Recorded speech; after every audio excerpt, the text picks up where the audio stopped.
Los partidos, sin excepción, soportaban una seria crisis. La Acción Popular soportó una grave crisis interna como consecuencia de la dedocracia en la designación de sus dirigentes nacionales.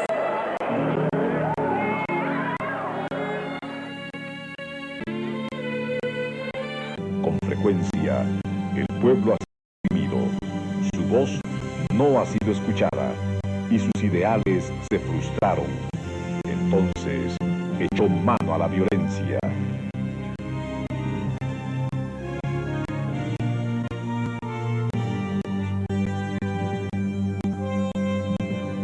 Apristas y comunistas, unidos, organizaron un paro contra la política económica del gobierno. Fracasaron.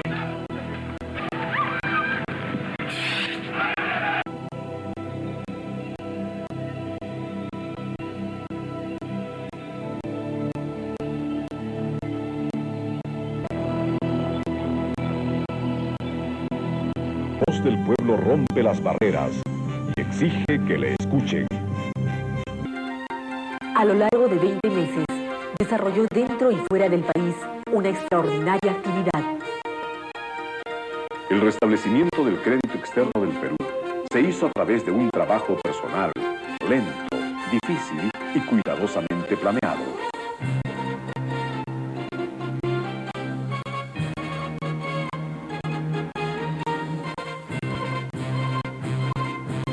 El presidente Fujimori viajó a Washington.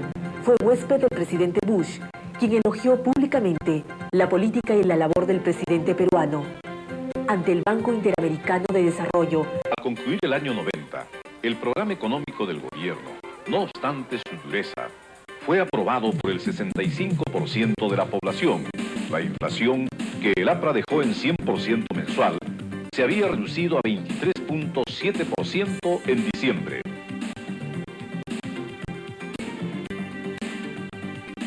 Durante el gobierno de Alan García, el Perú había sido expulsado de la comunidad financiera internacional. Las deudas que nos han dejado los gobiernos anteriores suman 22.000 millones de dólares. $1.000 por persona, por ciudadano peruano, niño, adulto, mujer u hombre. $1.000 por cada uno. Esta es una suma inmensa. Y los atrasos que tenemos con los organismos multinacionales datan del año 84. En alguna forma tenemos que encarar con interés a todo este problema. Con Fujimori, la confianza del mundo en el Perú había sido recuperada. Japón y Estados Unidos le ofrecieron su respaldo con $600 millones y el puesto elaborado por el Parlamento iba en la dirección opuesta, pues continuaba con la prista de los subsidios, del incremento de puestos públicos y garantizaba, por tanto, el retorno de la inflación. Se produjo entonces la primera gran confrontación del Ejecutivo y el Congreso. El presidente Fujimori vetó 15 artículos del presupuesto que el Congreso había aprobado para el año fiscal de 1991. Los parlamentarios protestaron por el veto presidencial, se autoconvocaron a una legislatura extraordinaria y ratificaron y promulgaron su proyecto presupuestal. Fujimori no cedió. A fines de enero, suspendió por decreto legislativo 2 artículos del presupuesto grato al Parlamento. El 15 de mayo, el presidente Fujimori firmó el convenio antidrogas con los Estados Unidos. Fujimori acudió al Congreso a dar cuenta de este acontecimiento. Los diputados acordaron interpelar al presidente del Consejo de Ministros por la suscripción del convenio antidrogas. Terminó el mes y la legislatura ordinaria con una tempestuosa sesión del Parlamento. Todos contra todos. El show es una tentación irresistible de los padres de la patria.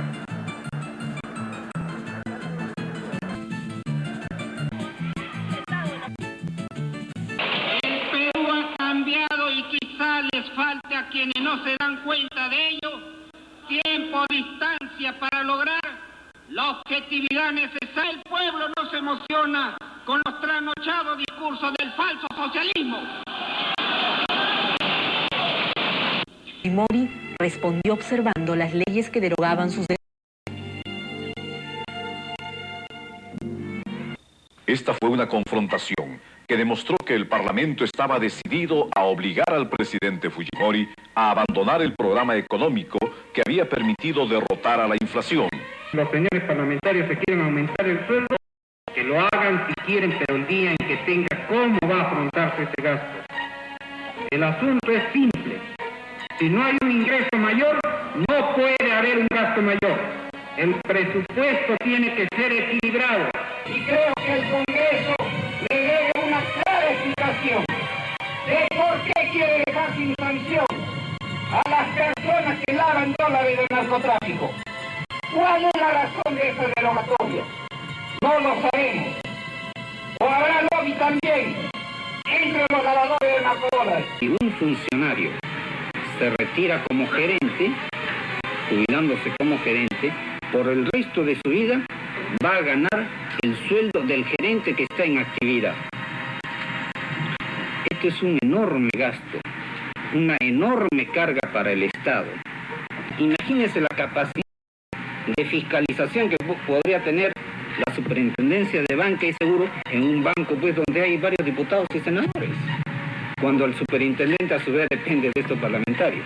El Congreso aprobó su presupuesto y una moción de rechazo a las críticas del presidente Fujimori. Nuevamente se insinuaba la posibilidad de declarar la vacancia de la presidencia de la República. El 1 de enero de 1992, el presidente Fujimori observó 41 artículos de la ley de presupuesto. El Congreso respondió aprobando una ley de control de las atribuciones del presidente de la República. Era un dispositivo evidentemente inconstitucional que convertía al jefe de Estado en una suerte de prisionero legal del Parlamento. El presidente lo vetó, pero el Congreso insistió y la ley entró en vigencia. El Perú enfrentaba una disyuntiva histórica. Fujimori disolvió el Parlamento, destituyó a los miembros del Poder Judicial, cesó a los gobiernos regionales, postergó las elecciones municipales y asumió las facultades legislativas. Todos los partidos políticos formaron un solo frente contra el presidente Fujimori. Los parlamentarios cesados declararon la vacancia de la presidencia de la República y nombraron para reemplazar a Fujimori al primer vicepresidente, el senador Máximo San Román. Hicieron un llamado a las Fuerzas Armadas para deponer al jefe de Estado. La comunidad internacional condenó el golpe de Estado del 5 de abril de 1992. Las grandes potencias amenazaron con suspender su apoyo financiero y Venezuela cortó sus relaciones diplomáticas con el Perú. El terrorismo, aliado del narcotráfico, ante la desaparición de su caja de resonancia parlamentaria y de la tolerancia del Poder Judicial, lanzó una terrible ofensiva.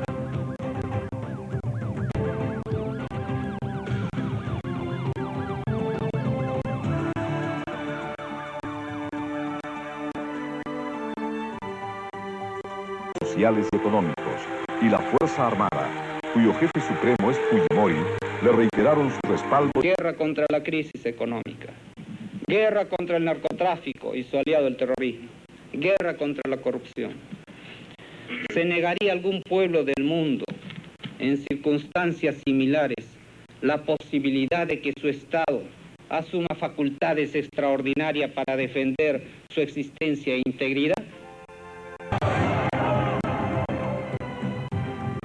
Fujimori explicó en la Organización de los Estados Americanos, en Bahamas, los alcances de su política y su decisión de convocar a un Congreso Constituyente democrático. En Lima se inició un diálogo del gobierno con miles de personas que representan, muchas de ellas, a instituciones no políticas.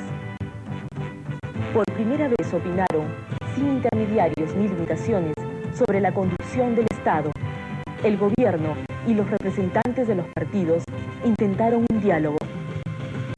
Y esta no es la democracia de Fujimori, sino la democracia que prometieron los mejores pensadores del Perú y que nunca han hecho realidad.